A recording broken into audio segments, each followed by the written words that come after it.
Well, thank you very much, everybody. Wow. We've all been through a lot together, and we probably deserve that hand for all of us because it's been a very unfair situation. I invited some of our very good friends, and we have limited room, but everybody wanted to come. We kept it down to a minimum, and believe it or not, this is a minimum. But a tremendous thing was done over the last number of months, but really, if you go back to it, over the last number of years, we had the witch hunt. It started from the day we came down the elevator, myself and our future First Lady, who's with us right now. Thank you, Melania.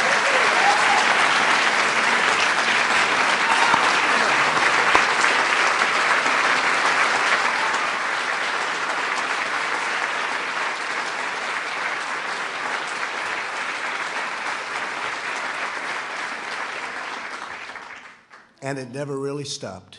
We've been going through this now for over 3 years. It was evil, it was corrupt, it was dirty cops, it was leakers and liars. And this should never, ever happen to another president, ever. I don't know that other presidents would have been able to take it. Some people said no, they wouldn't have. But I can tell you, at a minimum, you have to focus on this because it can get away very quickly. No matter who you have with you, it can get away very quickly. It was a disgrace.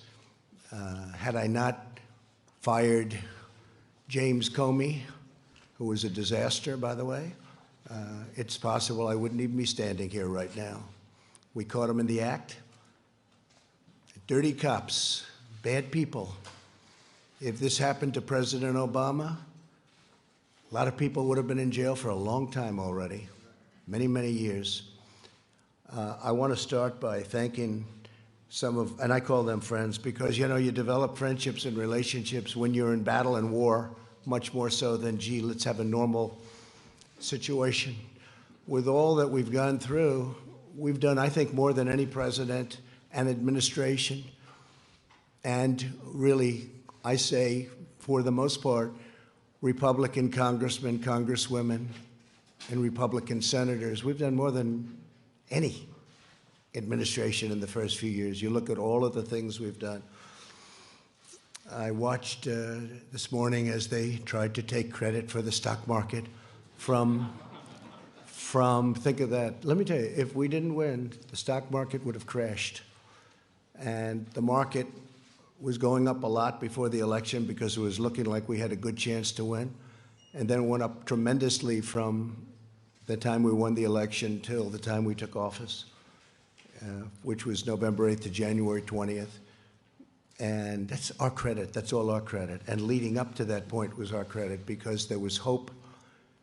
And one of the reasons the stock market's gone up so much in the last few days is people think we're doing so well. They liked the State of the Union speech.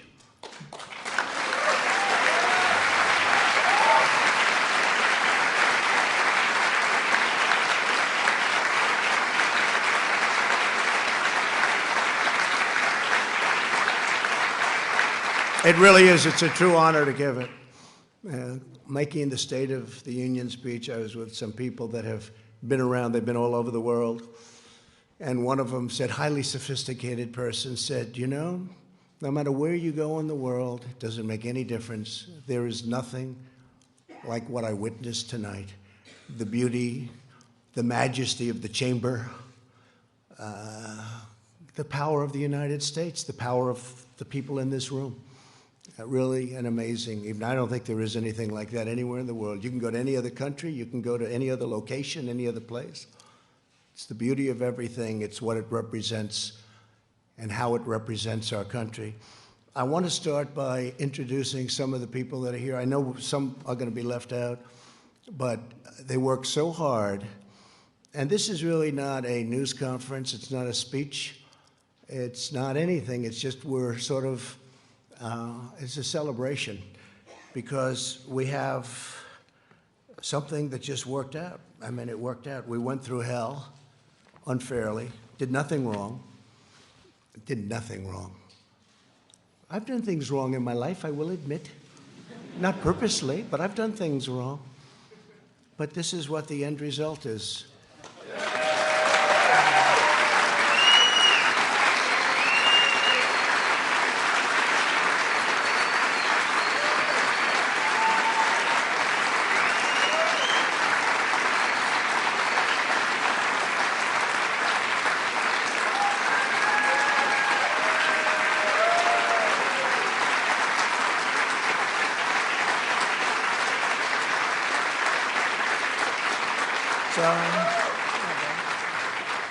You could take that home, honey. Maybe we'll frame it. It's the only good headline I've ever had in the Washington Post. I tell you. But every paper is the same. Does anybody have those papers? Does anybody have them? Because they're really like that, so I appreciate that. But some of the people here have been incredible warriors. They're warriors. And there's nothing from a legal standpoint. This is a political thing. And every time I'd say, this is unfair, let's go to court, they say, sir, you can't go to court. This is politics. And we were treated unbelievably unfairly. And you have to understand, we first went through Russia, Russia, Russia. It was all. We then went through the Mueller report.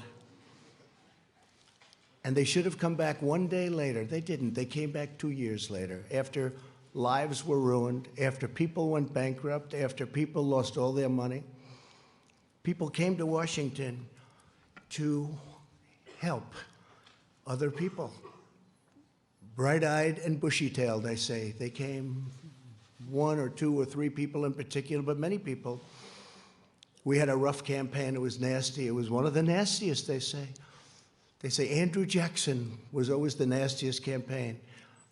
They actually said we topped it. It was a nasty both in the primaries and in the election. But you see, we thought after the election it would stop, but it didn't stop. It just started. And tremendous corruption. Tremendous corruption. So we had a campaign. Little did we know we were running against some very, very bad and evil people with fake dossiers, with all of these horrible, dirty cops that took these dossiers and did bad things. They knew all about it. The FISA courts should be ashamed of themselves. It's a very tough thing. And then we ended up winning on Russia, Russia, Russia. It should have taken the one day, as I said, and it took years. Then Bob Mueller testified. That didn't work out so well for the other side. But they should have said that first week, because it came out. Is that right, Jim Jordan? They knew in the first 2 days, actually. Devin, is that right? 2 days, they knew that we were totally innocent. But they kept it going, Mark. They kept it going forever. Because they wanted to inflict political pain on somebody that had just won an election that to a lot of people was surprised. I mean, we had polls that said we were going to win. We had Los Angeles Times and a few papers actually said we were going to win, but it was going to be close. And we did win. It was one of the greatest wins of all time. And they said, okay, he won. And, you know, I wrote this down because that was where a thing called the insurance policy, to me, when I saw the insurance policy, and that was done long before the election, that was done when they thought that Hillary Clinton was going to win. And by the way, Hillary Clinton and the DNC paid for millions of dollars, the fake dossier. And now Christopher Steele admits that it's a fake because he got sued by rich people. I should have sued him too, but when you're president, people don't like suing. I want to thank my legal team, by the way, not for that advice, but for other advice. Pat, Jay, Pat, you guys stand up, please. Great job.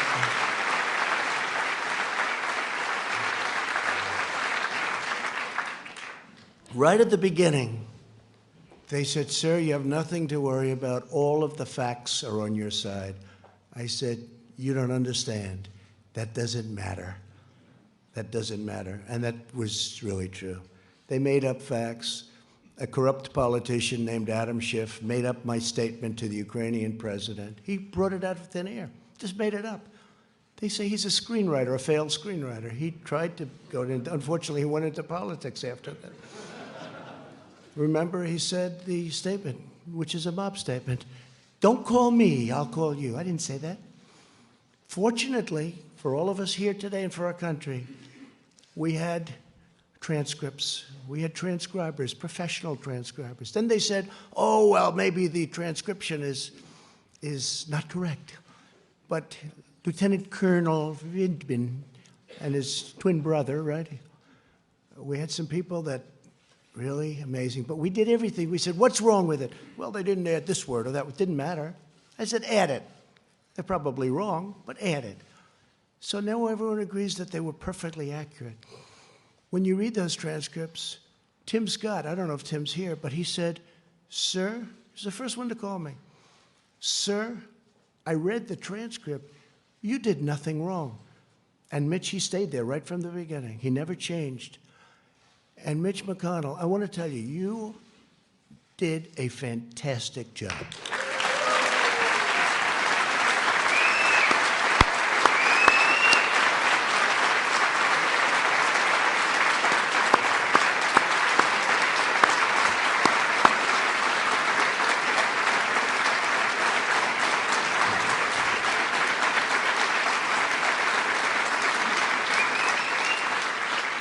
Somebody said, you know, Mitch is quiet. And I said, he's not quiet. He's not quiet. He doesn't want people to know him. And they said, is Mitch smart?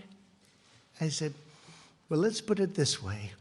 For many, many years, a lot of very smart, bad in many cases, sometimes good, but people have been trying to take his place.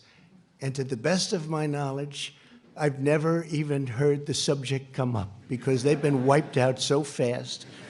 This guy is great, and I appreciate it, Mitch. And he's also given us 191 now.